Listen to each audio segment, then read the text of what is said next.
मी या अगोदर ही सगळी घटना घडली त्यावेळेस मी माझी भूमिका मीडियासमोर जाहीर केलेली होती। मीडियासमोर मी हे सांगितलेलं होतं की अशा प्रकारची कुठलीही जंगली रमी मी खेळत नव्हतो, मला खेळता येत नाही। त्यामुळे त्यानंतरही सन्माननीय विधानसभा सदस्य रोहित पवार यांनी ट्विट करतच राहिले आणि त्यानंतर मी माझे वकील श्री मनोज पिंगळे यांच्यामार्फत त्यांना नोटीस पाठवली की अशा प्रकारचं कुठलंही कर्तव्य मी केलेलं नसताना सुद्धा तुम्ही माझी बदनामी केली आहे। शेतकऱ्यांमध्ये बदनामी झाली आहे, माझ्या पक्षामध्ये बदनामी झाली आहे, माझ्या पक्षाच्या नेत्याची बदनामी झाली आहे आणि पर्यायाने माझी सुद्धा बदनामी झाली आहे। माझी इमेज आणि माझी प्रतिमा ही तुम्ही समाजामध्ये डागाळलेली आहे आणि अशा परिस्थितीमध्ये तुम्ही आमची माफी मागावी अशी मी त्यांना एक नोटीस पाठवली।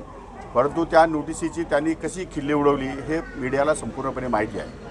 मग अशा परिस्थितीमध्ये माझी बाजू मला राखण्यासाठी आणि माझी बाजू लोकांसमोर मांडण्यासाठी मला कोर्टामध्ये फिर्याद करण्याशिवाय पर्याय नव्हता आणि त्यामुळे मी या ठिकाणी कोर्टामध्ये फिर्याद केली। आज फिर्यादी म्हणून माझा जबाब या ठिकाणी माननीय कोर्ट महोदयांनी किंवा न्यायाधीशांनी या ठिकाणी नोंदवलेला आहे।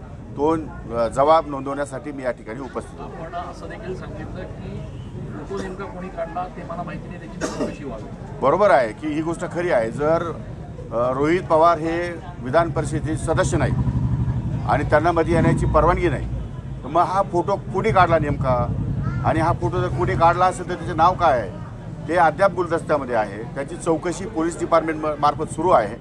पण या संदर्भामध्ये रोहित पवारांनी ते जाहीर केलं पाहिजे की त्यांनी फोटो कुठून मिळवला, म्हणून कसा मिळवला, कुठून मिळवला आणि मीडियाला कसा सादर झाला आणि मीडियामधून या ठिकाणी संपूर्ण लोकांपर्यंत कसा पोहोचला याची इत्थंभूत माहिती त्यांनी त्यांच्या जबाबामध्ये या ठिकाणी नोंदवणं आवश्यक आहे। वकील साहेब एक मिनिट, आजची जी हिअरिंग झाली त्याच्यामध्ये आता आपले डिमांड्स काय असणार आहेत, काय आपण मागणी केली?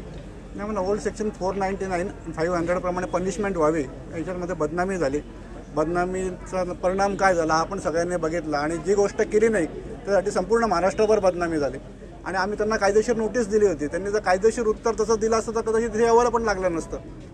पण ते आता हा सगळाच प्रश्न निर्माण झाला की तो व्हिडिओ कुठून आला, तो मॉर्फ झालेला नाही ना, ते सभासद नसताना तो व्हिडिओ काढला कोणी? बरं ते सभागृह एवढं संरक्षित आहे की तिथे जाऊन कोणाचा व्हिडिओ, कोणाचा मोबाईलमध्ये तो व्हिडिओ हॅक करणे, तो मोबाईल हॅक करण्यासारखा आहे।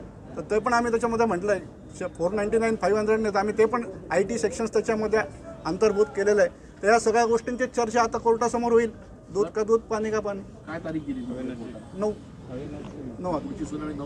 तारखेला। आणि त्यामध्ये दुसरी महत्त्वाची गोष्ट अशी आहे की ज्यांनी कोणी फोटो काढला असेल, उद्या माझे अकाउंट्स डिटेल आहेत किंवा कोडवर्ड्स आहेत किंवा ते कोडवर्ड जर हॅक झाले, मोबाईल हॅक झाला तर माझे फॅमिलीचे फोटो किंवा माझ्या आतमध्ये असलेले कॉन्फिडेन्शियल रेकॉर्ड्स हे कुठेही पब्लिकमध्ये जाऊ शकतात। म्हणजे अशा प्रकारे विधानसभेची, विधान परिषदेची परवानगी नसताना एखाद्या सदस्याने किंवा सदस्यांनी नेमलेल्या एखाद्या कुठल्याही अधिकाऱ्याने किंवा पत्रकाराने किंवा कुणी आणखी माणसाने जर तो फोटो काढला असेल तर अशा प्रकारची प्रवृत्ती वाढवणं म्हणजे याचा अर्थ एक प्रकारे तुमच्या खाजगीकरणामध्ये, तुमच्या व्यक्तिगत जीवनामध्ये किंवा तुमच्या कॉन्फिडेन्शियल रेकॉर्ड पळवण्यामध्ये या ठिकाणी मदत केली असं त्या ठिकाणी होऊ शकतं। विधान परिषद असेल किंवा हे सभागृह सुरक्षित नाही आहेत असं आपल्याला वाटतंय का? ज्या पद्धतीनं व्हिडिओ आतमध्ये काढला जातो, तो व्हायरल केला जातो, आपण बसलेले असताना मागून कोणीतरी लपवून हा सगळा व्हिडिओ घेतोय, सिक्युअर्ड नाही आहे का?